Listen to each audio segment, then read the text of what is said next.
नमस्ते सेवारो सम्पूर्ण साथीहरूमा वेलकम छ मेरो यो अर्को भ्लगमा। खासै मेरो भ्लग चाहिँ त्यस्तो केही स्पेसल चाहिँ छैन, तर पनि अब भिडियो के बनाऊँ भन्दाखेरि चाहिँ केही नभएर मेरो छुट्टीको टाइममा मैले यसो काम गरेको भिडियोहरू खिचेको थिएँ, त्यही भिडियोलाई आज ल्याएको छु। कृपया भिडियोलाई अन्तिमसम्म हेरेर साथ दिनुहोला। यो सानो सानो बिरुवा चाहिँ पिटुनिया फुलको बिरुवाहरू हो। यसलाई चाहिँ म आज रोपेर देखाउने छु। यो प्रायः हिउँदोमा जाडो सिजनमा फुल्ने फुल हो, एकदम मजाले फुल्छ है। सबैभन्दा पहिला माटो तयार गर्दैछु म मेरो फ्यामिली सबैले लागेर हामी काम गर्दैछौँ।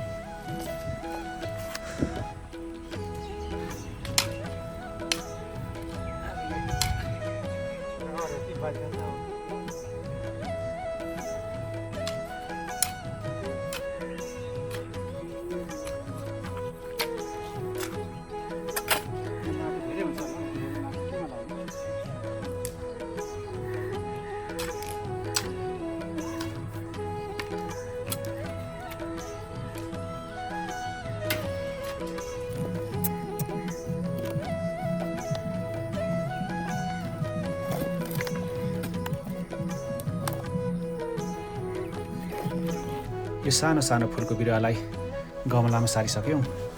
अब 1-2 दिन चाहिँ यसलाई भुइँमै राख्ने हो। अनि जब अलिक मजाले सर्छ, अलिक ठुलो भएपछि चाहिँ माथि बरन्डा छततिर अब राख्नुपर्छ। त्यस पछाडि फुल्छ, फुलेपछि चाहिँ ढकमक्क राम्रो देखिन्छ।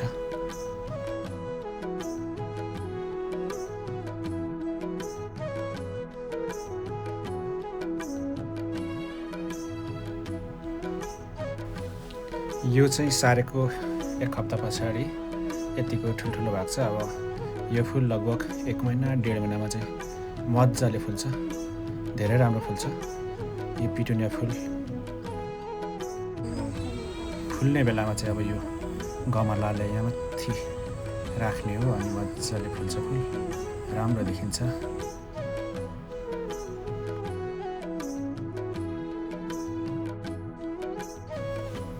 साथीहरू, यो चाहिँ पोहोर साल फुलेको फुल हो होइन। पोहोर साल चाहिँ अब यो पिटुनिया फुल धेरै नै राम्रो फुलेको थियो। अब यसपालि चाहिँ कस्तो फुल्छ भने यसपालि पनि राम्रै फुल्छ होला।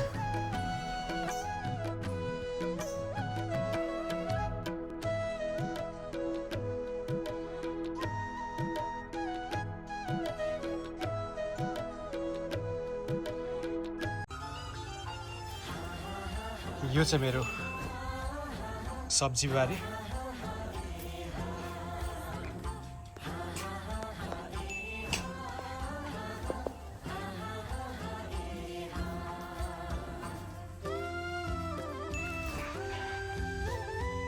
साग त खासै राम्रो आएको छैन, खै बिउ नराम्रो पऱ्यो कि मलको कमी भयो। सुँगुरको मासुसँग साग मिसाएर खाँदा धेरै नै मिठो लाग्छ मलाई चाहिँ, र मन पनि पर्छ। यो ठिक्क बेला भएको छ खानको लागि सुँगुरको मासुसँग। अब यता मुला, यो मुला चाहिँ यो सुँगुरको चारोको लागि चाहिँ ज्यादा पातवाला मुला हो।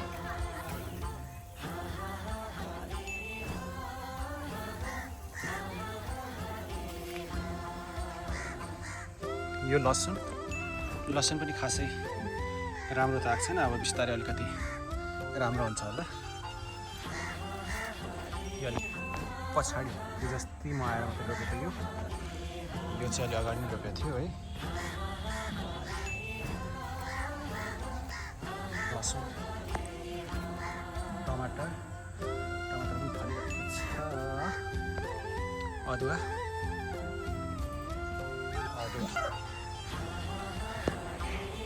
यो तरुल, यो माघे सङ्क्रान्तिमा अब खनेर खानुपर्छ यो घर तरुल।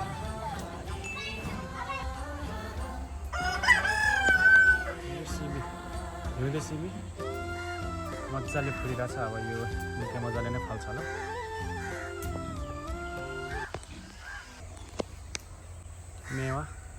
मेवा पनि निकै मजाले नै फलिरहेको छ। के गर्नु, मधेसमा एउटा सानो जग्गामा सबै चिज हटाएर गर्नुपर्ने हुँदो रहेछ। साथीहरू के गर्नु, पहाडमा त आँखाले नभ्याउने गरी जग्गा जमिनहरू छ नि, सबै जङ्गलले ढाकिरहेछ। अब हामी अधिकांश पहाडमा बस्ने मान्छेहरूको एउटा बाध्यता नै छ होइन, केही पाउनको लागि हामी तराईतिर सहरतिर बसे सर्नुपर्ने हुन्छ होइन, जग्गा जमिनहरूलाई त्यतिकै छोडेर। यो हाम्रो बाध्यता नै छ पहाडमा बस्नको लागि।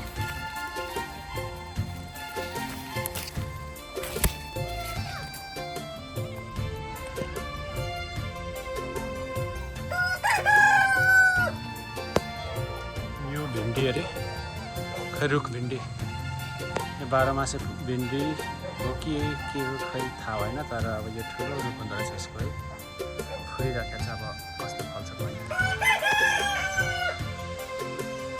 भिन्डी।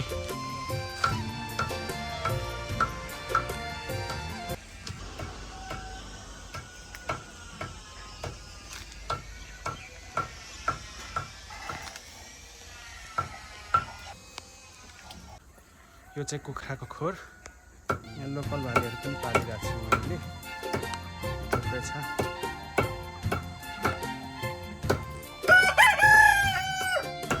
यहाँ चाहिँ सुँगुरको खोर। के गर्नु, हामी राई लिम्बूहरू लगभग सुँगुर हर घरमा पालेकै हुन्छौँ, किनकि वेस्ट गएको त्यो खानाहरू चारोहरू वेस्ट जान्छ, त्यही भएर एउटा सुँगुर पाल्ने कमसेकम त्यसले खान्छ भनेर चाहिँ हामीले जो कसैले पनि लगभग सुँगुर पालेकै हुन्छौँ है। यो काठ, यो हेर्दा यस्तो काठ छ, यहाँ 3-4 लाख रुपियाँको काठ छ है। यो नेक्स्ट अर्को घर बनाउनु पऱ्यो भने चाहिँ मैले भनेर यो लुकाएर राखेको काठ हो।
नाउती सरको धान।